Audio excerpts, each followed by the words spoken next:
Don't tell me to cool down, man. What we're trying to provide or promote is an officer who does his job, does it well, does it efficiently, who does in fact produce, but who at the same time is a very humanistic individual,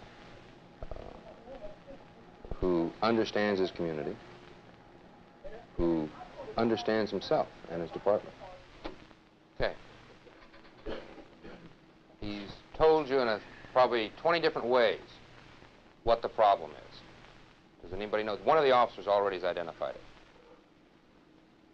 He wants him back, but she doesn't want him back. I'm not telling them not to use force, because there are those instances and those times when they must use force. But also what I'm saying is that there's all different ways to establish your authority as a police officer. You can establish authority by humor. You can establish it by showing concern. Pure physical force is not an absolute. That's not the only way one controls a situation. What I need is a woman, man, but I can't seem to find myself a woman, though. I'm looking for it in this one right here, but I can't seem to find one. I've been getting drunk almost every night since I've been home, you understand? What's the problem? He's screaming it to you. Seems like it might be sex. Okay, why didn't you say it earlier? It's a very simple thing. Till he started screaming. Plain old sex.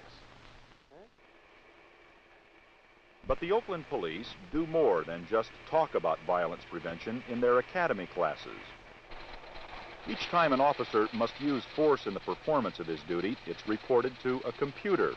And periodically, the computer selects out those officers with an unusually high number of such critical incidents.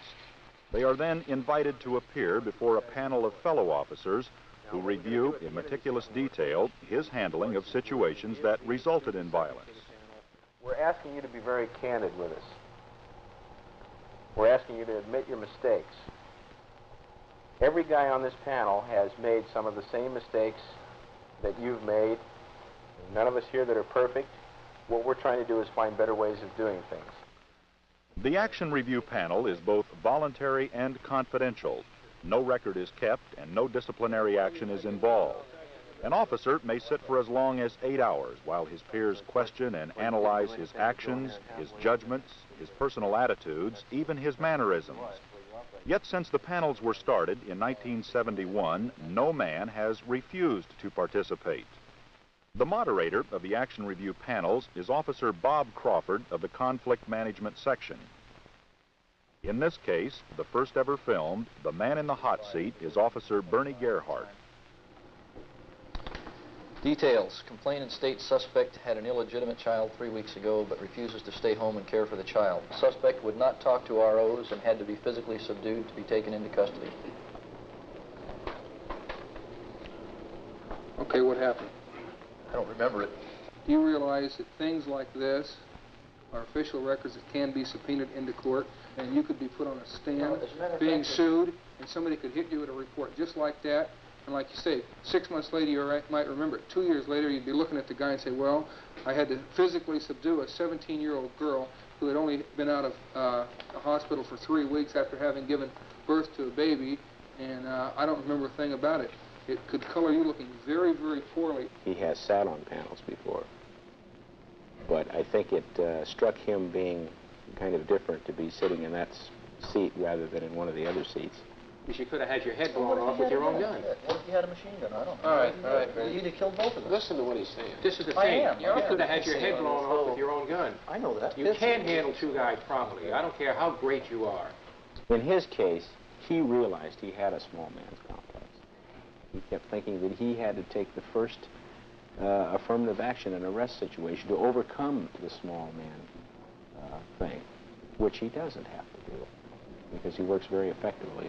I might be wrong about what the whole object of these panels are, but when a person starts showing up with one of these after another, we're supposed to look into why.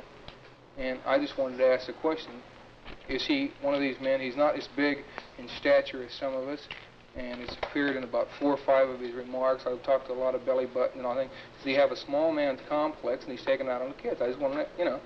Okay, the thing about the size, Okay, when I first came on, I did have a size problem. I'm only 5'8", and I was 155 then, and I had what this comic referred to as a small man complex.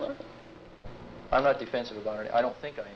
Well, the fastest... I'm quicker to act because I'm aware of my size, especially when the person is bigger than me. If there was no peer panel, if there was no one to call attention to the fact that an officer did have a particular problem, whether it be a small man complex or what have you, he would act this out in the street, and it would be misread.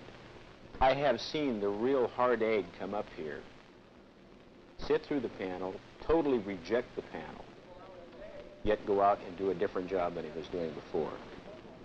You pointed up some things that I was aware of, as sort of halfway, and didn't think it was really showing too much.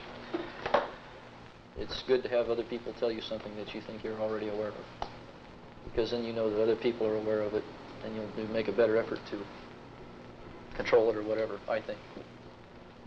Well, that panel was good. You picked a good panel. There isn't an officer here that I don't respect. And from that aspect, I think it's good. If there were a bunch of turkeys sitting here, I'd have left a long time ago. And you'd have heard about it in the locker room.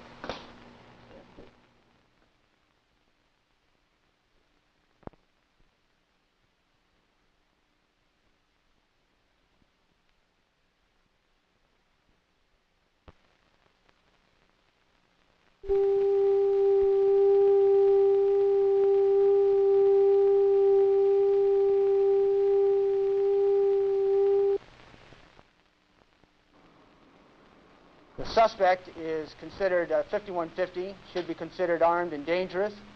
Both are wanted for conspiracy and forgery. Since the inception of the Action Review panel and other self-study techniques, there has been a dramatic drop in the number of conflicts between the police and the people of Oakland. Resistance to arrest and assaults on police officers dropped as much as 30% in a single year, while citizen complaints against police officers have been cut in half. But policemen are traditionalists. Many still admire the ideal of the super cop, the tough, resourceful, and courageous lawman who always catches the crook. And some of Oakland's finest are still uncomfortable with their department's new style and philosophy. There's basically two parts to the job. One part is enforcing the law, and the second part is let's say, helping people. Our relationships with people are a whole lot better than they used to be. But as far as enforcement of the law, we're slacking off, and that's part of the job.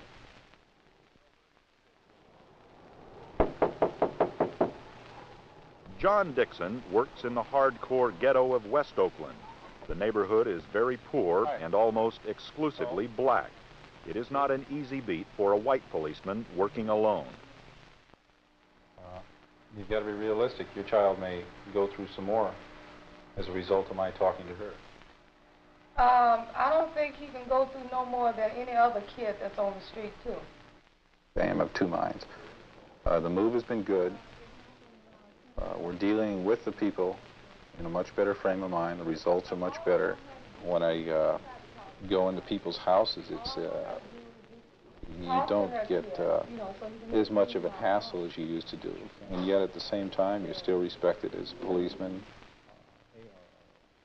The public accepts us more than they did before. I find that in most cases I get a lot more cooperation. And you find that more people are at least willing to give you information on the side than they were before. More people are inclined to give you a helping hand, where before I think very few people were. Burglary? My car hasn't been involved in no burglary. That's what I understand. I just came from my girlfriend's house. I remember when I first came on that if you did make a car stop, you immediately got a crowd. Today, you not only don't normally gather the crowds, but when you do gather a crowd, it's the people don't tend to be as hostile. The quality of the arrests we're making now are much better, no doubt about it. But I think that we're getting kind of lethargic. We're sitting back. We're accepting the fact that we're a service-orientated department, which I think a person is inclined to think that we're at the beck and call of people. And I think that's what a lot of us are doing. We're just sitting back, waiting to be called. Unless you want to run them here. We're more community relations orientated, more of a service type department, and I think at the expense of enforcement, law enforcement. The so-called service style is not per se a weak approach to the problem at all. If anything, it's a stronger approach. You can have an effective, alert police department which does in fact engage in heads-up police work, aggressive patrol. That's what the community wants. That's why we exist. Would you like the department to go back to the head-knocking, legalistic department that it used to be? No. I don't think anybody wants it to go back that far. Not that far. Why? It would just create the same old problems we had before, a hostile society, problems on the simplest of things, just talking to people on the street. I don't think we'd have as much success if we went back to that. I believe, probably more than I believe anything, that the officers in this department do in fact want to do and do in fact accomplish a very capable level of policing in the Oakland community. I believe that they support totally the concept that any police organization can only operate in a fair and lawful manner. Do you think you have to make a choice between community relations and good enforcement? No, I think they can work hand in hand. It's obvious they can.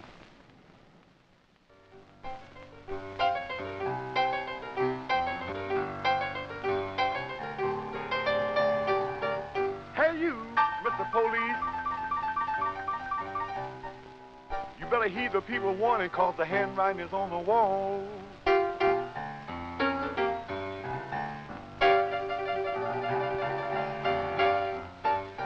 Hey you, Mr. Police Chief.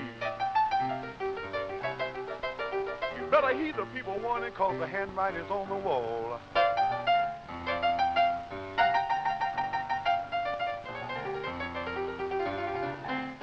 So have fun while you can. Just like the wall of Jericho, you're bound to fall.